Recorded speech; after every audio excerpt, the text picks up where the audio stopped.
నోవహు జీవిత చరిత్ర. దేవుడు నోవహును అతని కుమారులను ఆశీర్వదించి, మీరు ఫలించి, అభివృద్ధి పొంది, భూమిని నింపుడి.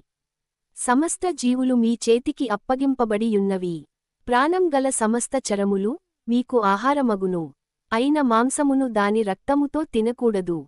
రక్తమే దాని ప్రాణము. దేవుడు నోవహుతో, అతని కుమారులతో, నేను మీతోనూ, మీ తదనంతరం సంతానంతో, భూమి మీద సమస్త జీవులతో నా నిబంధనను స్థిరపరుచుచున్నాను. సమస్త శరీరులు ప్రవాహము జలముల వలన ఇక లయపరచబడరు. భూమిని నాశనము చేయుటకు ఇంకా జలప్రవాహము కలుగదని పలికెను. దేవుడు నోవహుతో, ఇదిగో నాకును, మీకును సమస్త జంతువులకు మధ్య నేను తరతరములకు ఏర్పరుచుకున్న నిబంధన గురుతు ఇదే. మేఘములలో నా ధనుస్సును ఉంచితిని. ఆది నాకును, భూమికిని మధ్య నిబంధనకు గురుతుగా ఉండును.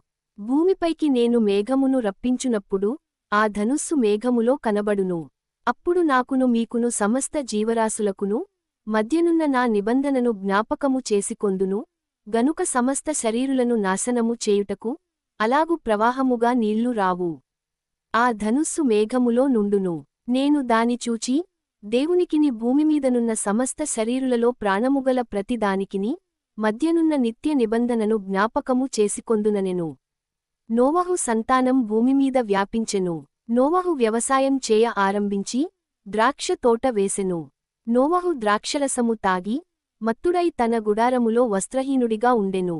అప్పుడు హాము చూసి తన సహోదరులతో చెప్పెను, వారు వస్త్రమొకటి తెచ్చి తనకి కప్పిరి. తర్వాత నోవహు మేలుకొని చిన్నకుమారుడు చేసినదాన్ని తెలుసుకొని హామును నోవహు శపించెను. ఎందుకంటే నోవహు వస్త్రహీనుడై ఉండటం హాము చూసేకి అతన్ని శపించెను. షేము యాపెతును ఆశీర్వదించెను. నోవహు 950 ఏళ్లు బతికి మృతి నొందెను. నోవహు జీవిత చరిత్ర సమాప్తం. ధన్యవాదములు.